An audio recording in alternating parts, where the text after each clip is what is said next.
Hello again, everyone. This is Bionic Slime. I am your online voice for reviews of your choice, and welcome to this BS Review Special List Edition. It is the month of October, and that can only mean one thing, and that is Halloween, one of my favorite holidays of the entire year. And since it is Halloween, or will be soon, I decided to take a temporary little break from my anime reviews to do something Halloween related. So I am here to present to you what is, in my personal opinion, the top 12 scariest horror movies of all time. Now, before I get on the list, I need to make a little special clarification because I think people get very confused on what is, in fact, a good horror movie as opposed to what is actually a scary horror movie, or what does it actually mean to be scared. Well, this all kind of sparked when I saw this video by Nostalgia Critic called Top 11 Scariest Performances, and he listed the top 11 scariest performances of actors in films. And the list was actually pretty well, consistent and created, but I had a little issue with one of the categories, which kind of came up with this whole idea of making a scary movie list. One of the people on his list was Alex, played by Malcolm McDowell, infamous Stanley Kubrick film A Clockwork Orange. Now, I have issues with this because he calls it scariest performance list, and I'll be honest, having seen that movie, it's a great movie and all, it's very well acted, well performed. I would not call his performance scary.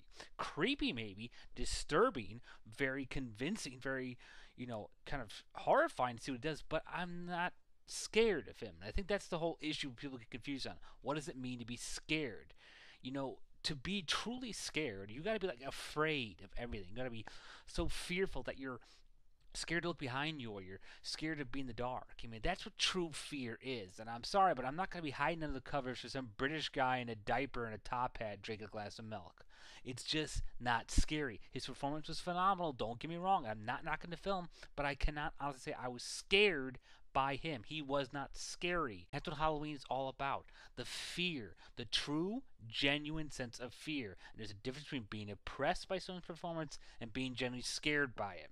And I was not scared by that performance. So I decided to put together a list of the movies that I felt were the actually scariest films of all. Now, please remember, this is my personal opinion in this list, but also not every movie on here is going to be one of your big time favorites like John Carpenter's Halloween, because the tricky thing with horror films is that horror films have a very quick expiration date, and they pretty much expire the minute you get out of the theater. The reason is because horror films have a powerful sense when you're in the theater, whereas at home, it's much more difficult to scare someone, especially if you've seen the movie. And for certain films, once you've seen it once, it takes away all the thrills and the chills and the horrifying facts of the film. I mean, you can still watch it, but at times it's really hard to get back in that sense of fear, that frame sense of fear of mind. So I decided to create this list of movies that all year round, no matter what time, day, or whenever I watch them, they always generally make me scared. That's what I believe is what takes to be a truly scary film.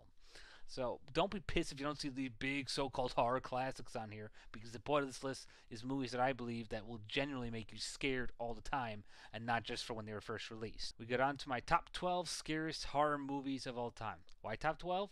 Because I like to go 2 steps higher, and 12 is my lucky number. Safety first!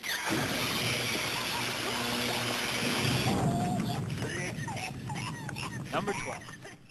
John Carpenter's The Thing. To be perfectly honest, I'm not really scared of this film. It's quite horrifying and insanely graphic and gory, but in truth, it is a very powerful film, and it really does creep the shit out of you. So in that regard, I would say it does scare you, because the horror, I mean, there's such awesome degree of the horror that this hideous monster and the incredibly gory effects dish out really shows you just how magnificent this film is, and that there's no real film that could really touch this film. I mean, this is a remake that just blew all other remakes out of the water, and it was so incredible how Carpenter could make such powerful characters, make them feel so real and that make you can feel the fear that they feel, to see the horror in their eyes when they see this monster and this the undescribable terror that you don't know what the hell's going to happen, what this creature's going to do next, or what it's going to look like next. That's real scary. There's nothing scarier than the unknown, the thing you don't see, or you don't know what it looks like, and that is truly scary, which I think is what made this film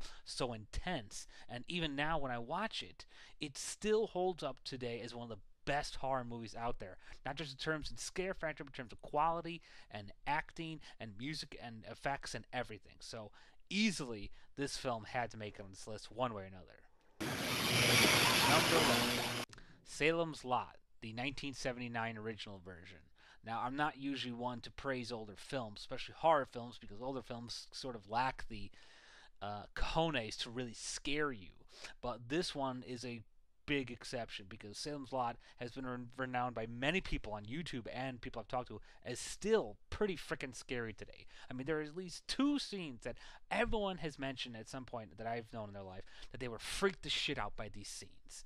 And it's amazing that how convincing and just how genuinely creepy the vampire effects were for this film, especially for its age. It's very long. I mean, it was a TV series condensed into one DVD movie, but it was so effective. And even though they made a remake of it, it really wasn't anywhere near as good as this film. I mean, Stephen King's films are hard to really adapt properly in the book, but this is a great job. I read the book and I loved this film's portrayal of it. It was creepy. I loved the design of the vampires, and they just really gave this dark, ominous, classic sense of evil creatures. I mean, the vampire designs on Barlow alone are reason to watch this film, and there's such quality good actors that really give that sense of dread and fear of how these creatures are slowly killing everyone in this town. And it's such a really well made film for its age, so I give it a lot of credit there. Number 10, Wes Craven's They. I know most people are probably dreading Wes Craven's name being mentioned after the god-awful tragedy that was My Soul to Take, but despite that flop, this was actually one of his best unknown films, if he really did make it or not, if they just slapped his name on it. This is a really cool film that not a lot of people know about. It's a true shame because it's a true boogeyman story about these people who find out they have these black spots on their body that are signals to these shadowy boogeyman monsters that are coming to take them away and drag them off to the shadows. And what's really cool about this film is that you never really get a good look at the monsters, and they always appear in the darkness. It's what real terror is, what real boogeyman-like creatures are. And this film was surprisingly deep and well acted. I mean, they really got the neuroses and fear and mixing the whole sense of is this real, is this a nightmare, what's going on in my head thing down with this film, with a lot of good, relatively unknown but well-performing actors, great music, and a really good sense of constant fear and chill. The design of these creatures was phenomenal. I really loved how they made them all shadow and you never actually got a good solid look at them. And this film really does freak me out because there's nothing scarier than the dark. I don't care who you are, what age you are. At some point, you're going to be afraid of what's lurking around the shadows. And this film is a perfect example of how scary that can be.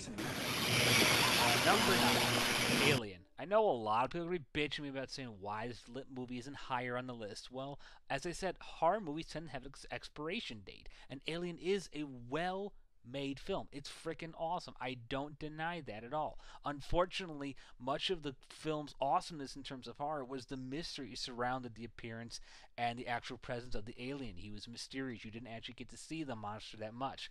But now, thanks to multiple Alien sequels, as well as the Alien vs. Predator films, everyone pretty much knows what the alien looks like. So unfortunately, it's a product of its time because everyone already has a good sense of what the creature looks like.